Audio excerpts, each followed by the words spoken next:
welcome back to the Aussie Role Call podcast, your place for all things Australian TTRPG in terms of news and interviews.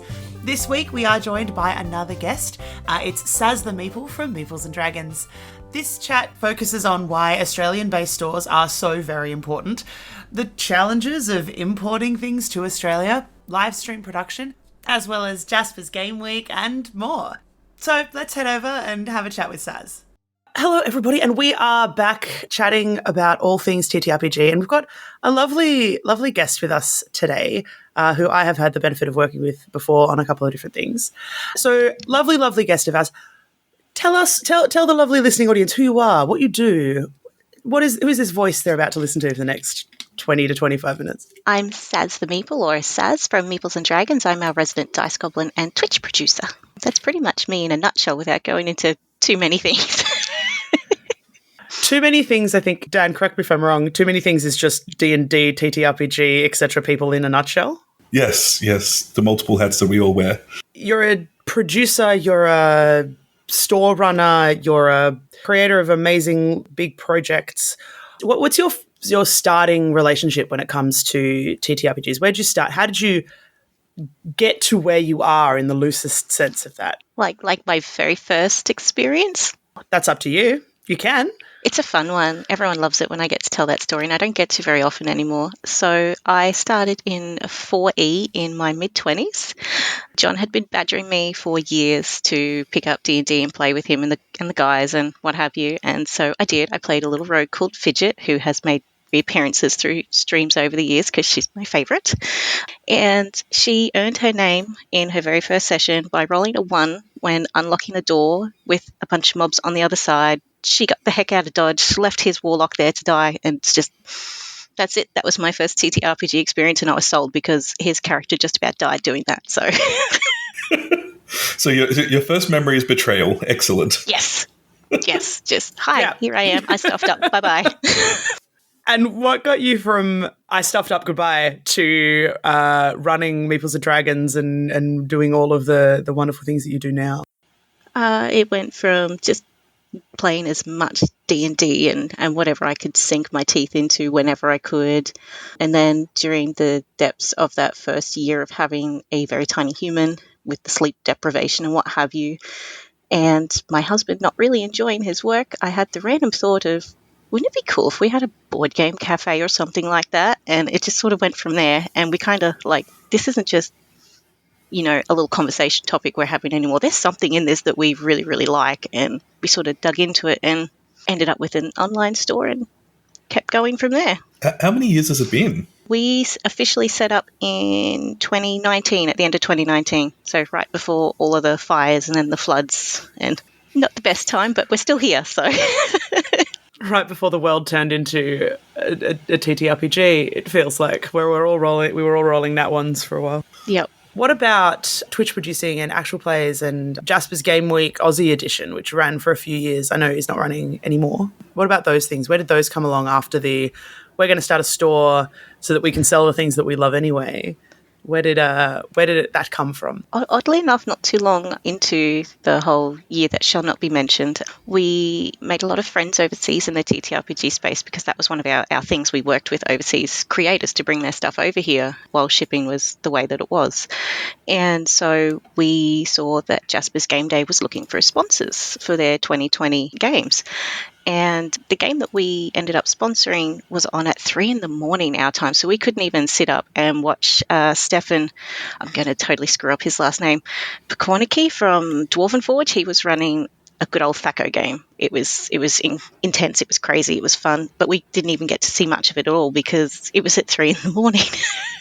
So at the end of the event, they all sort of touched base with us. We were like, yeah, it was great. It was fun. But it would have been really nice to sit down and watch some of these games. They're not really in our time zone. And so from there, with talking with Fenway, it was like, do you guys want to try and do something in Australia? And off it ran.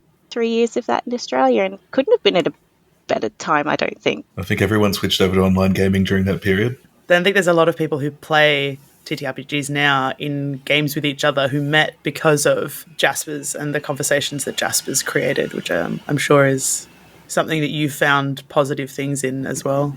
It's been the highlight seeing all of those connections and the fact that so many of them have lasted so long since that first one. This is my favourite part. That feels like it leads nicely into talking about your favourite gaming related memory. Is it a Jasper's moment? Is it leaving John's Warlock to die? Is it, do you have a favourite gaming related memory? I think it is still just leaving John's Warlock to die. I don't think much will top that anytime soon. Does he bring it up in arguments? Can I ask? He's just said, well, sure I did this, but you left my Warlock to die. Not like that, no. Just every now and then, in gaming it'll come out. What kind of player is Saz? She's the kind that leaves your Warlock to die. Well, Fidget was anyway, that character. Makes note to self, Fidget ever appears in Radiant Shadows to know what I'm in for as the resident Warlock. You said that you organised for a lot of international creators to bring their objects, their dice, etc., to Australian audiences. Can you talk to that a little bit more? Obviously, that's a lot of us are used to having to buy stuff from abroad and paying shipping fees and all of that. But I know that that's something that Meeples has successfully navigated a bit, she says, staring at some of her Meeples and Dragons stuff on her desk. It was really interesting trying to navigate that and work out the best way to do it, because we wanted to make sure that, yeah, sure, we're bringing it over, but is it saving the average Australian consumer in the TTRPG space? Is it saving them on those exorbitant shipping fees, even once we've, got all the costs together and worked it all out and still able to sell it and keep our business open? So for quite a while there, we were able to do that, even through 2020 and 21, where things were a bit dicey with the shipping. It's slowed down a little bit now because it's just the fees involved with shipping now are just so much more than I ever thought they would be. So we're still trying to find ways to do it. It's just not as easy as it used to be to navigate.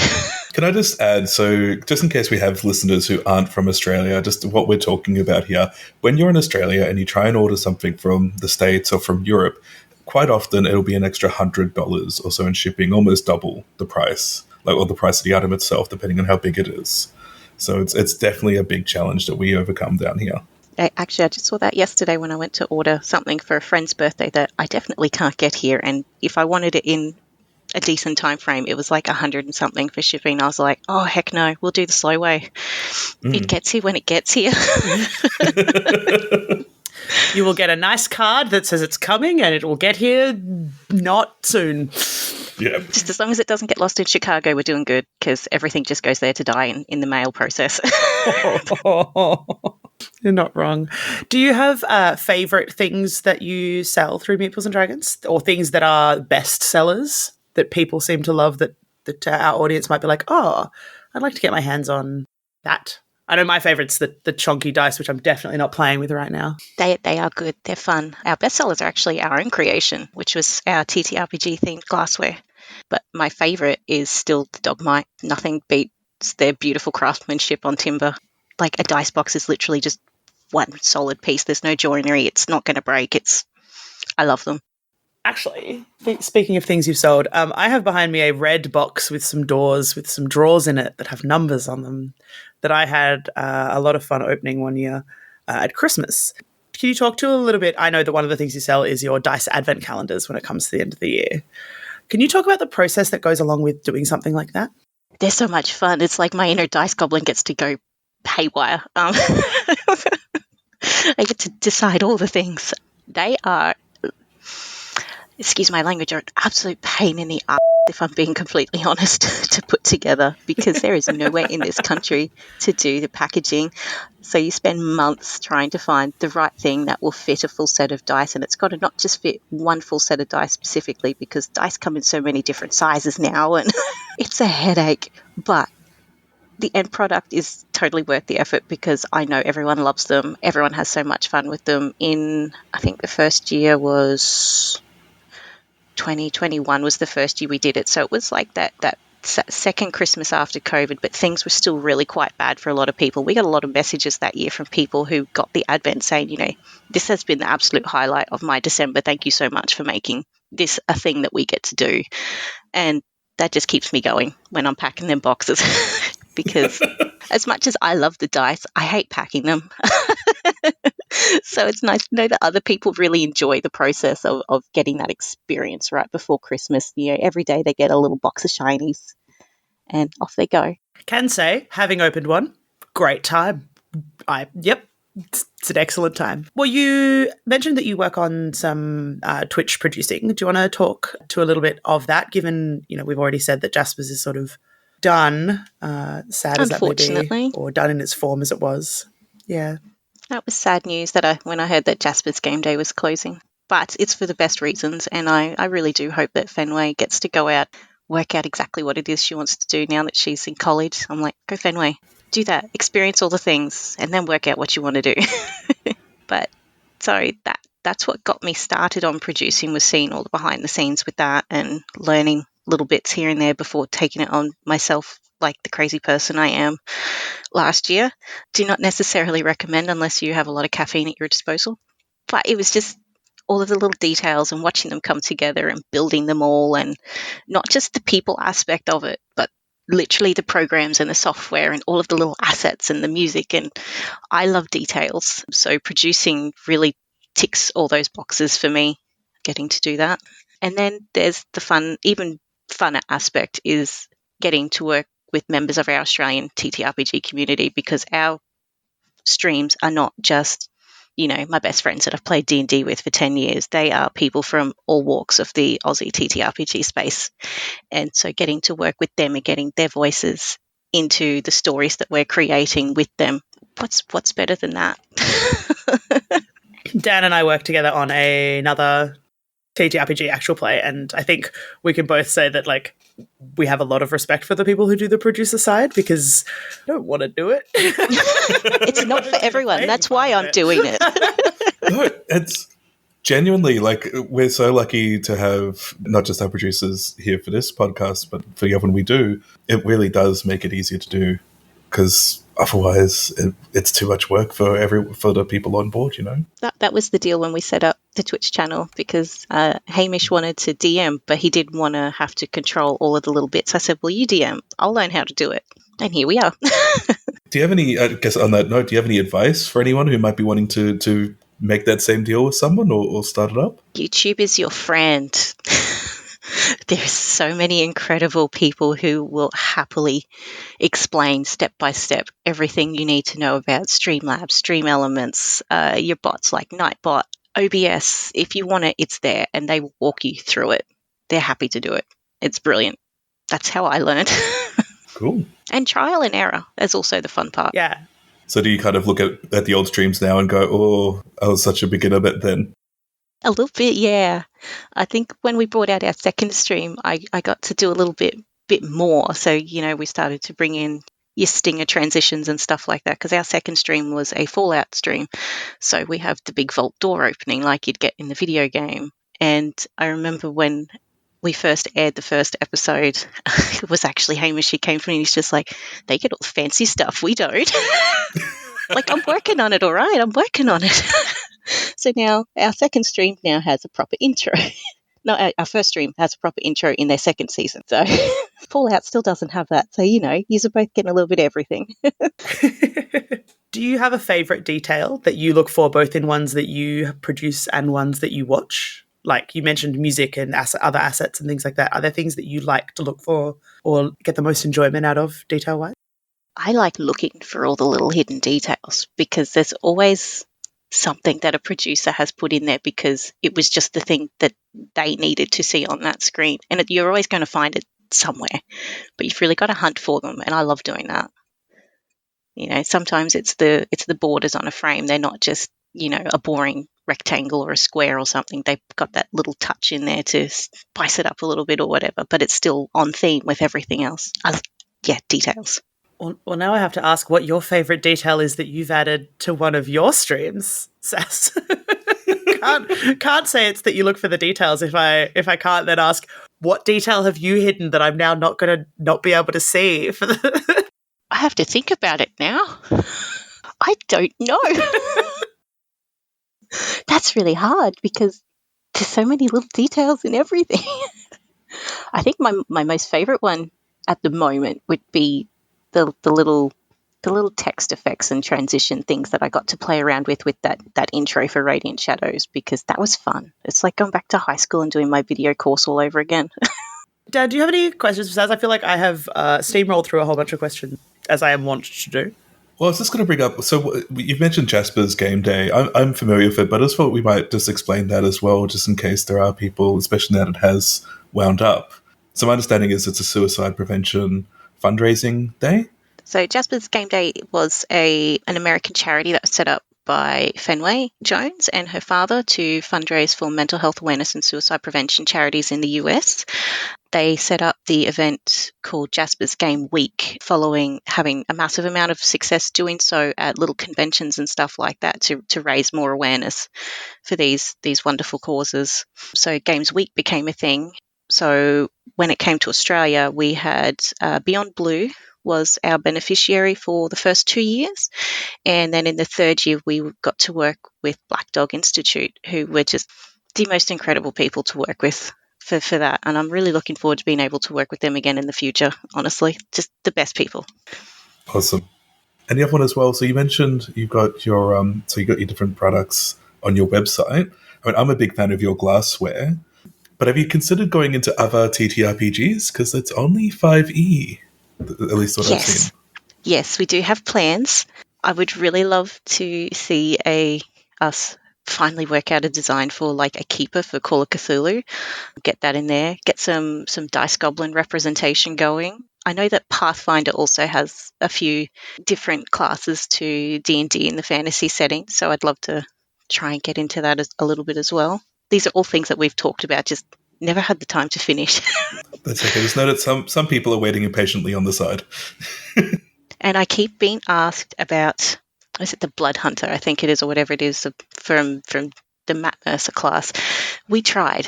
We even got a glass done. It doesn't work. I have to redo my entire design. So are you the designer? Are you the artist? No. I can't draw a stick person to save myself. But we have a wonderful artist that we work with who is also in the TTRPG sphere. So we just throw a whole bunch of phrases at her and she whips them out. And we're just like, that's the thing. You drew the thing that was in our brains. Thank you. Yeah. And I think, if I'm right, Saz, it's not a dungeon master glass, it's a game master glass anyway, unless I am wrong. Yeah, game master. So it goes to all systems. System agnosticism. But no, as someone who owns both some of the wine glasses and one of the steins, I can absolutely recommend them for quality. And they survived getting from one side of the country to the other without breaking in transit. So if that says something about how not bashed up by Australia Post they succeeded on the far side. We have never had one break in transit, even though I think it was 2 months ago we had one come back from the USA after being beat up to hell and back. And I thought, oh no. Did it survive? Because the box was mangled. Our glass boxes held up. It was a little bit dinged on one of the corners, and I thought, oh no, is it? And I pulled it off, and the glass was perfectly fine. So I'm just like, bubble wrap is my friend. John put so much on there. I'm so glad he did, because this box got lost for months. We didn't know where it was in the system, and then it came back, and it was fine. It's just the box is screwed. So is this one of the ones that made it to Chicago and back? I think that's where it got lost, to be honest. Come on, Chicago, give us our stuff. That's all we're asking. Please and thank you. Well, Saz, what about things you're working on at the moment? We've said that Jasper's is done, but what are projects you're working on at the moment? Any stuff you want to plug? Things you've got coming up?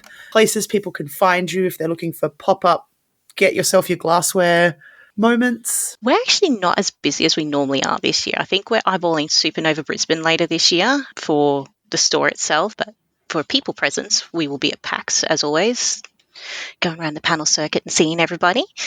And I know that everyone's really sad that Jasper's isn't a thing anymore, but I am hoping to get Critical Saves up and running next year. It's just taking a lot more legwork to make it an Australian only and follow all of the Australian guidelines and rules with charity events and stuff like that here. So I want to make sure if I'm going to do it, it's going to be done properly and it's just going to go. I don't have to worry about anything being a problem. now that we don't have the Americans involved anymore. So lots of charity rules to read.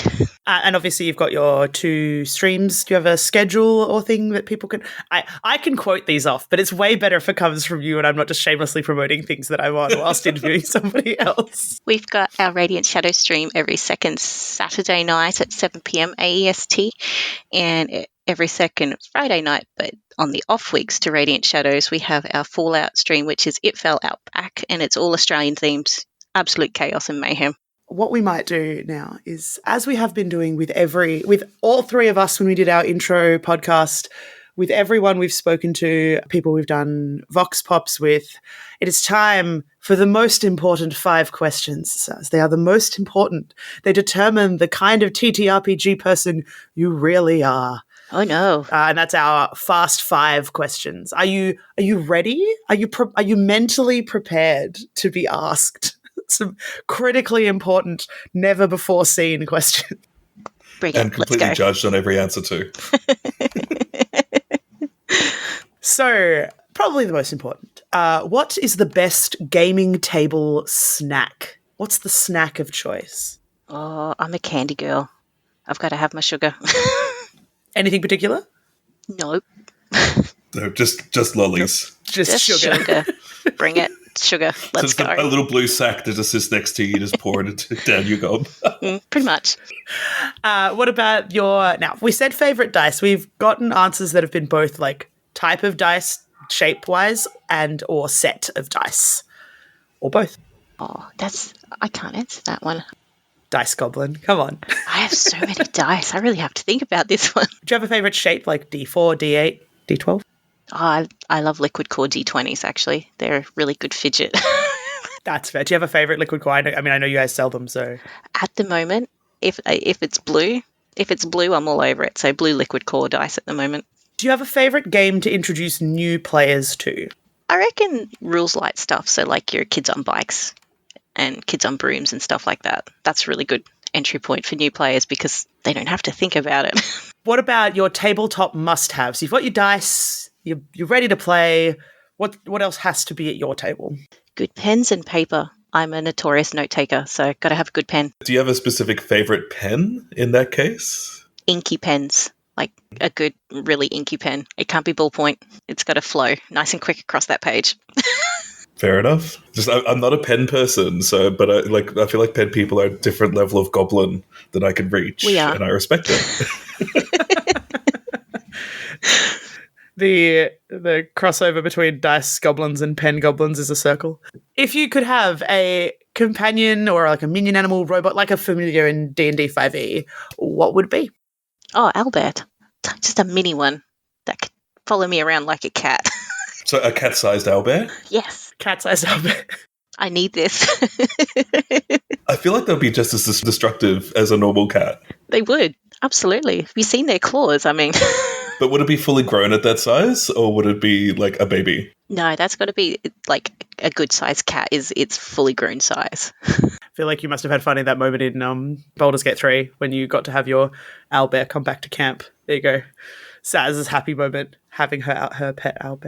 Hell yeah. All right, well that, my love, is our time. That's it. That's all we've got. We have steamrolled through talking about selling dice, talked charities and possible upcomings, talked the producer side of things. But where in the world, where on the internet can people find you if they want to see either the stuff you're working on or get in touch? What's the best way for people to talk TTRPGs with you? If you want to find me specifically, I'm on Twitter and Threads at Saz the Meeple, or if you want to find Meeples and Dragons literally everywhere. If there's a social platform, we're probably on it. All right. Well, we will not take up too much more of your time. Thanks, guys, for listening. If you do want to check out some of the stuff they do, Meeples and Dragons everywhere, Saz the Meeple, thank you so much for coming and chatting with us. I hope you had fun. We'll talk to you way more after the recording stops rolling. Thank you for having me.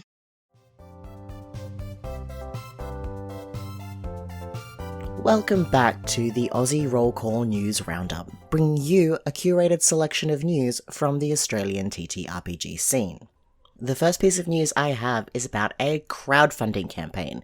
This crowdfunding campaign is for The Lighthouse at the Edge of the Universe. Now, The Lighthouse at the Edge of the Universe is an award-winning solo journaling game. It was originally released in 2021 by Tasmanian game designer and graphic artist Ella Lim. Earlier this year, Ella released a new digital expansion for the game which included 6 pre-made characters and a seasons expansion, and while a zine does exist for the game, there isn't one format that holds all of the Lighthouse content yet. So this campaign is to fund a print run for the complete edition of Lighthouse, with everything in it, the base game, the expansions, the pre-made character sheets, all in one nice book. Plus, there are higher pledge levels which let you get a really cool journal or even a signed copy of the game. Now, this Kickstarter closes on Monday, September 16th at 10 a.m. EST. So if you are listening to this episode when it goes live, you will still have about 6 days to get in on that Kickstarter. However, if you don't want to wait for the Kickstarter, or you are listening to this after the 16th of September, you can still play this game. There is currently a digital version available from itch.io. Now, moving on to events. The first event I want to spruik is coming up really soon, so you're probably only going to be able to get in on this if you're listening to this as it airs. The first event is the Melbourne D&D Adventurers League are having a free community game day on Saturday the 14th of September. This includes games as well as DM workshops. So that will be September 14th from 11 a.m. to 6 p.m. And it is happening in the city in Melbourne. Event signups are going to be available at warhorn.net, and the link for that will be in the show notes. The next event I have to share is Phenomenon. Phenomenon offers a wide range of exciting, creative, imaginative, and fun role-playing games for your enjoyment. Pheno aims to extend the role-playing community in Canberra to provide a place where you can relax, chat, make new friends, play games, both familiar and unfamiliar, and otherwise do stuff that you wouldn't normally do on a weekend. Phenomenon has a focus on games written by local designers from Canberra and all over Australia. Sometimes these games will be familiar, like Dungeons & Dragons, World of Darkness, Powered by the Apocalypse, or Fate. Sometimes these games will present a less well-known or indie published system. Sometimes these games have custom systems written especially just for that game. And sometimes these games have almost no system at all. Many of these games are prepared specifically for Phenomenon and are not published elsewhere. This can mean that Phenomenon's great games can be very different to those found at other conventions. So, if this is of interest to you and you are in or near the ACT, Phenomenon is happening from the 4th to the 7th of October 2024. For more information, you can head to pheno.org.au, that's pheno.org.au, and the link will also be in the show notes. If you've got news or you think you're well placed to have an interview with our team, we do also have Google Forms available in our description to get in touch with us. We want to hear about your Kickstarters, about your events, about what it is that you're bringing to the TTRPG space. We know the Australian TTRPG space is vibrant and we want to hear from everybody. Now, before we wrap up the show, we do have one last segment, and that is our Vox Pops. These Vox Pops are us recording at various live events, such as this one that was recorded at the TTRPG's Indies at Port Melbourne Day earlier in the year. Vox Pops. Okay, my name is Sasa. So what is your best gaming table snack? Best gaming table snack would have to be Grain Waves. I know it is very dusty, but still better than Doritos. Excellent. Favorite dice, either set or type? So I do have a favorite dice set. It is clear with black swirls, and because I run a lot of horror, that tends to be like the bad guys. And I have just one that is pure white, and that is the helpful NPCs, and that's how I run. And I have a big red one for the big bad guy at the end, or bad chick at the end. Yes. What's your favorite game to introduce to new players or to run in general? So I introduce Call of Cthulhu a lot to new players at Pause Menu, and I just find that it's so fun to play average Joes fighting against the big bads that you will find in big fantasy games. So yes, definitely. And your favorite tabletop accessory must-have? Oh, so I'm a fan of dice trays. It stops dice from skidding off the table, keeps everyone on track, and I feel that it also adds a little bit of personality or showcases people's personality. Excellent. And if you could have a companion / animal / robot minion, what would it be? It would be a little octopus. They're very, very clever. They have more arms. I think that they can both do aquatic and outside aquatic. I think that they would. Yeah, just so many dice rolls, right? and tentacles appropriate for a Call of Cthulhu game. Yes, exactly. Some people have been asking us what the best thing they can do is to support the podcast. And honestly, it's rating and reviewing it wherever you're listening to it. It really does help us reach brand new audiences and other listeners just like you. TTRPGs are for everybody, and we want to reach as many people as possible. No matter where you're from, we want you to be part of the discussion, part of the roll call here at Aussie Role Call. This podcast is produced in affiliation with the Australian roleplay community. Your hosts have been Kate O'Sullivan, Dan Machuca, and Stevie Schaefer. Cover art by Helen Graham of Dewimon Studios. Title music is Sweet Sunday Groove by Slayoki. Interstitial music is Newer Wave by Kevin MacLeod, used under a Creative Commons 4.0 license. Production by Stevie Schaefer.